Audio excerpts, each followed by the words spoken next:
And we're back with round 2 of Season 23, Week 5 Cosmic Crucible. So I guess 3 weeks to go, including this one. Curious to see what the new room rules are going to be. But yeah, we went 0-1 so far. Hopefully we'll go 1-1 today and 2-1 tomorrow, as is tradition. Right now we're sitting... Oh, we dropped to 8 from 7, so it is what it is. Let's see what we got on defense today. So as you can see, I already went and I dropped 1. So bit of a waste in my opinion here. Like this is just a throwaway team, and you're wasting an executioner. Like just literally do anything but this.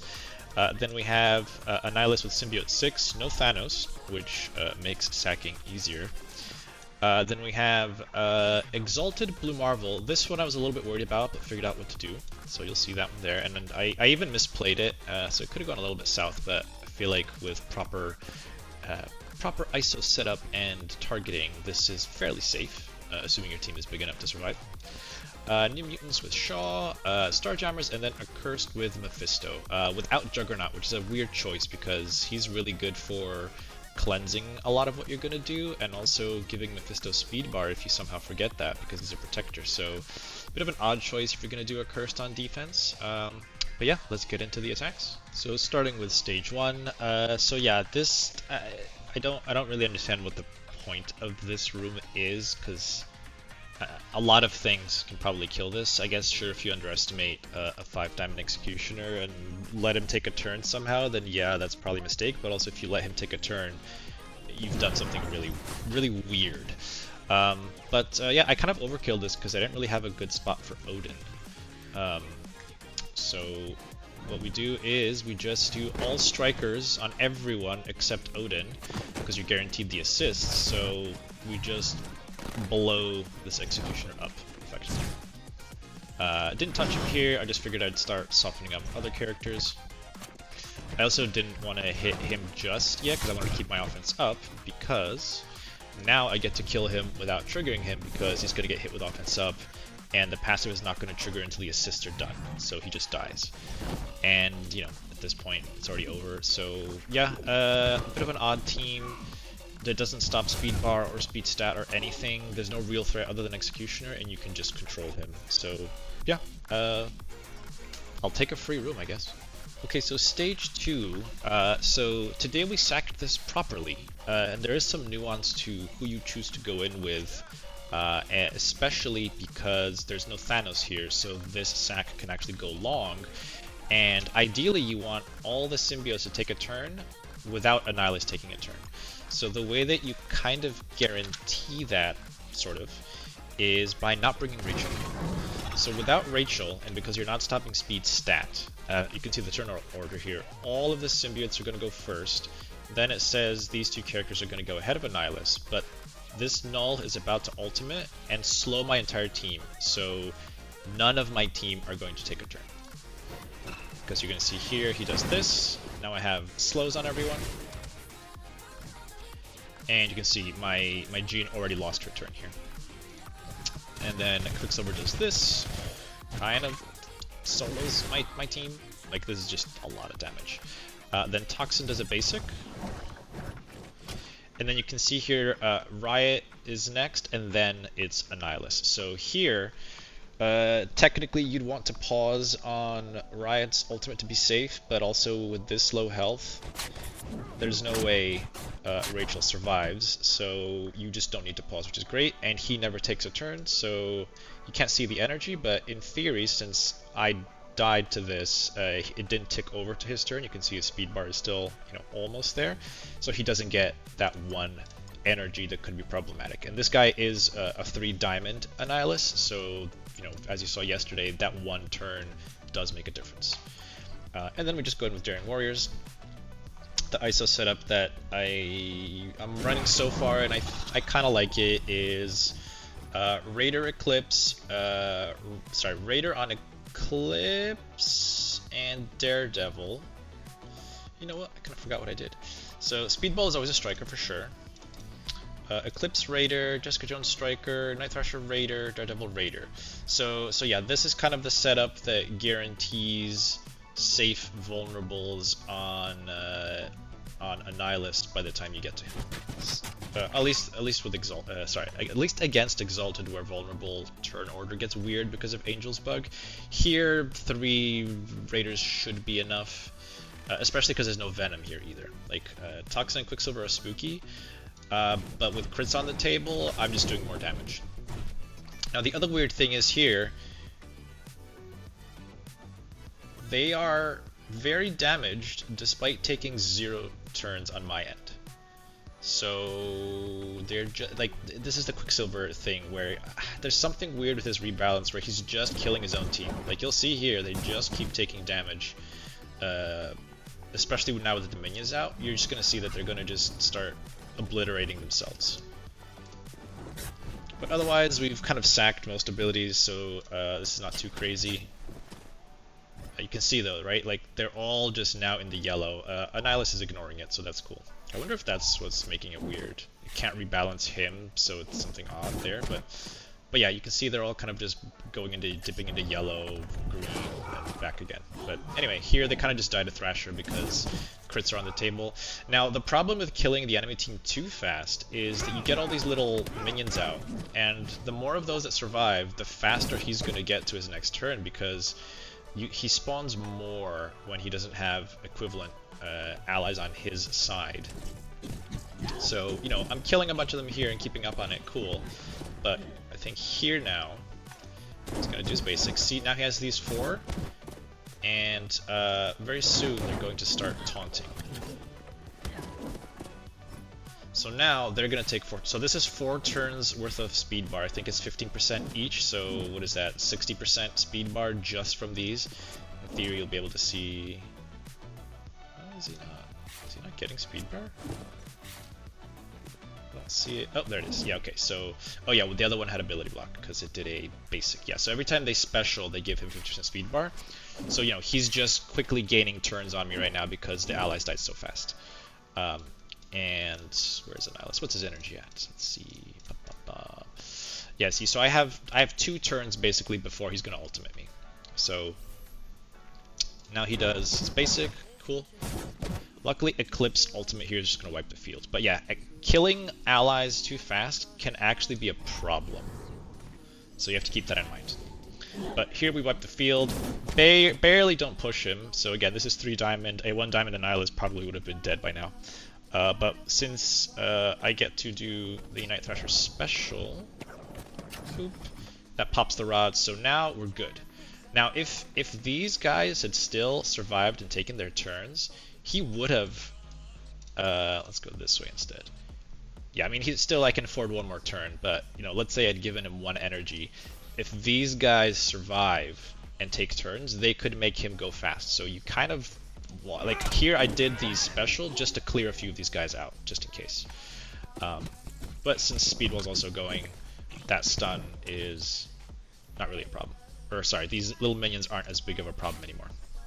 Because it's 2 turns of stun, even if he gets speed bar, he's just going to lose his turn anyway. So that one's dead to counters. See there, he's stunned, he lost a turn, and he's still stunned. So anyway, yeah, there's a little bit of weird nuance with the minions and things dying, but overall, Daring Warriors into this is very safe because you can stack it very far, and even a 3 diamond Annihilus can't really take the damage over time. So yeah, this was a lot easier than yesterday's Annihilus version, but it's also good to talk about how to sack all of these. So we'll see what we get next time. Moving on to stage 3. So. My first mistake here, because I mean obviously it worked, it did get a little spicy though, because my ISOs aren't good here. In the moment I flipped some ISOs around and then kind of went like, oh wait, why is this guy a raider? And I changed him back, completely forgetting what room I was in. So if this guy was a raider and if this guy was a raider, this would have been way smoother, and you're gonna see why. So I brought Mephisto here because Dread without extra health can survive a Blue Marvel and Storm, but if they both happen to crit a lot, I have seen, you know, like Bullseye's stats are insanely low. It's kind of crazy. Like his baseline is 26 million health, and this is a new stat character in theory. Like this is extremely low. Like look, he's only 2 million power, as opposed to like Mr. Negative has 34, right? Like it's a pretty big difference, right? Like, what is this? 6 million health difference? It's pretty crazy. So, but in general, this team is kind of squishy, and they need to be able to survive the opening barrage. So I brought Mephisto here. That's 25% extra health. Also, assuming he survives, then he can also do some good things. So we eat the storm special. Then Mephisto's gonna shake off the stun, and I'm still not entirely sure why Scorpion shakes it off as well, but he does. So for now, this works unless they stealth fix this. It's an interaction with his passive where I think he's, instead of clearing debuffs on his own turn, he clears them on any turn. And this is the big spooky thing. So you can see Bullseye is, got hit, but everyone kind of got pushed and then got healed up, including Mephisto. So at this point, we're safe.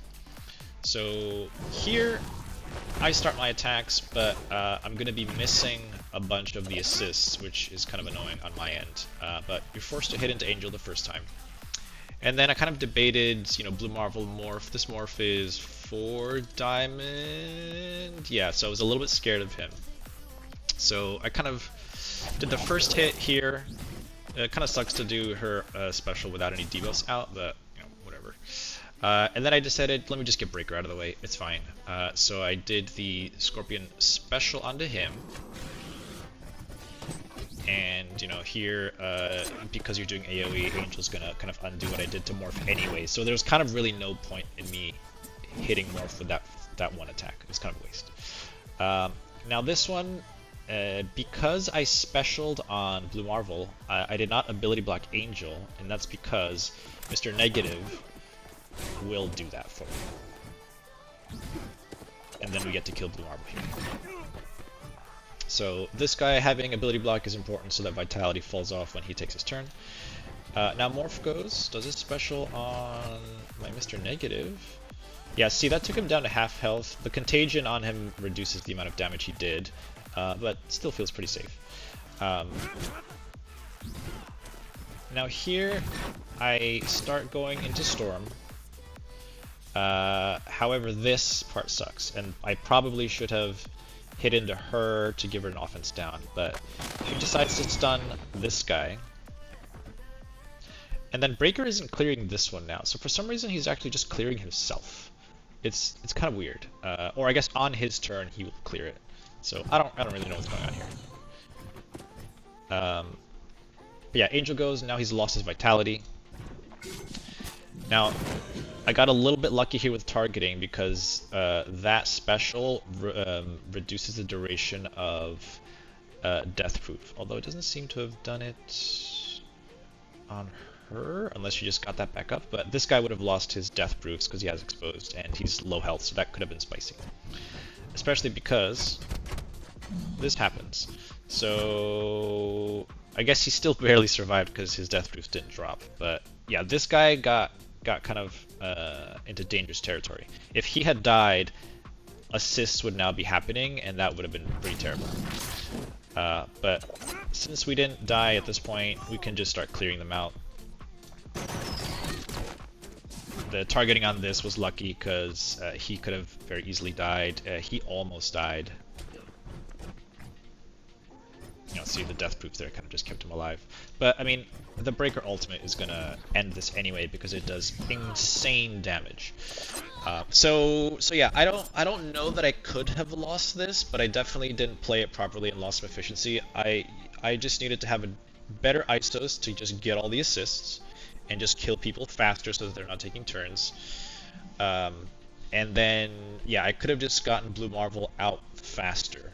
Or if I'd gone on to Morph first, I guess, just hard focus Morph with everyone to kill him, and then you can kill Blue Marble later, because a lot of Exalted stuff turns off once one character dies. So yeah, slight misplay, a little bit of luck with some of the targeting. I don't know if losing him would have changed too much. Maybe some assists would have killed other characters. But yeah, I can definitely make this attack better in the future. But it worked. And Mephisto, you can probably bring something else like, I mean, Leader honestly would have also worked just fine, because that would give you a ton of health and armor. He's definitely gonna die. But then everyone else is fairly safe, so maybe that's a good alternative if you don't have a big dread. Just bring Leader, expect that he's gonna die, but at least the extra health and armor should keep the Dread alive, and then you can probably clean up. So yeah, let's move on. Moving on to stage 4. I'm not gonna show this because you know exactly what this looks like. Kind of a bizarre ISO on Warlock, but yeah, luckily there are enough low diamond members here where I felt comfortable doing a Daemon comp. I also put more damage into Panic to try and get that up because missing damage on Daemon is make or break. I guess it also buffs Yo-Yo's damage, so it's good. I might have to purple ISO Panic first, which I kind of don't want to do, but if it means my Daemon drops an attack, then I might have to. So anyway, moving on to stage 5. So Starjammers, normally I would bring this plus Gwen. I had Breaker available though, so I just used him instead. Got a little bit unlucky. Well, maybe not unlucky, I guess. This is going to happen no matter what. So where is it? It's yeah, this is a 5 Diamond Havoc Striker, so he's guaranteed to do a lot of damage, even if he's just basicking. And you'll see what that does. But yeah, because Havoc was next to what's his face here, I was comfortable just doing Breaker and ability blocking him. I guess since Breaker removes the taunt from this guy with his special, I didn't really need to bring Sable. If I do this again, I can bring something better than her, because I don't need her to get off the taunt. I could have just brought something like a Songbird, I guess, to just blast them. But yeah, he's already dead. I mean, Sable ultimate is fine, but you know, a little bit of bad targeting RNG. Any one of these 3 would have been better, but she hit Havoc hit someone that is guaranteed to take a bunch of damage. So you know, she did, unfortunately. But I mean, this fight is over. This was never gonna lose. Let's put it that way. Here, I'm just talking about, you know, getting back 2 efficiency points. Here, I debated if I wanted to do the Thunderstrike special just to heal her up, but also the ultimate ends it at least 1 turn faster. So whatever health I was gonna get back, I would have lost in turn orders. So whatever. But yeah, I mean, this is ultimately fairly safe. If I lose to 1 or 2 efficiency, then maybe this was it, but unlikely. And finally, room 6. This was the fun attack of the day. So yeah, a Cursed Mephisto without Juggernaut. I guess, you know, if you don't stop Speed Bar, then Azazel is a concern, but also, like, I have Captain Britain. I could have just done Captain Britain and something else, and this exact same team, but I just had him extra because, again, the usual thing, unless you're taxing your opponent across all your rooms, then they're not going to run out of big things, and, you know, I overkilled this. This was fine. This was fine. I guess, yeah, taxing Mephisto here, sure. This does nothing. Like if this had been New Mutants Mephisto, I'd have to use Sentry here for this. And then, I guess, yeah, I'd have to use Captain Britain here, which would make this attack a little bit worse. This one is, yeah, this one's free as well. This one's also free, so... Anyway, yeah. I could have overkilled this room in many different ways since I had Sentry available, but also Captain Britain, worst case. So I wanted to try Eternals again just to see how their damage is across this team. Because yeah, this could have been like a Songbird instead and something else. I also got the bad RNG here where, you know, if Jeff wins the coin flip before Quasar, you get to hit everyone with the pull-in. But anyway, here, Mephisto is the biggest threat, so you kind of want to damage him first. You can see in the turn order he has 4 turns to die, so if you like randomly hit over here, then maybe you'll run out of time. But Jeff pulls everyone in. They're all kind of almost dead already. Sentry takes a turn. Boop. Kills Mephisto, then the passive kills Satana. Ikaris does his ultimate, no reset, but big damage. And, you know, let's say I had Captain Britain here instead of Sentry, I probably wouldn't have done these 2. I would have done a slightly different comp. But anyway, another fun Eternals comp. It's cool to use them. Gilgamesh definitely does some interesting things, but I haven't worked out a good team on defense with them yet. There are a couple of fun things you can do, but I haven't tried those out yet. I'm waiting for Kingo to get a little bit bigger, and then I think you're going to see some really interesting things with them on defense and on offense, because having a 135 and a 133 character is it's pretty good. But yeah, this was all 6 rooms, so let's see if we won or not. Alright, it looks like we managed to get the win, so we're 1-1. We're gonna hopefully go 2-1 again. Overall, pretty good season so far. I think had 2 3-0s to start, and then it's been 2-1s all along the way. But we're at the point where 2-1s sometimes make you lose points because we're pretty high up.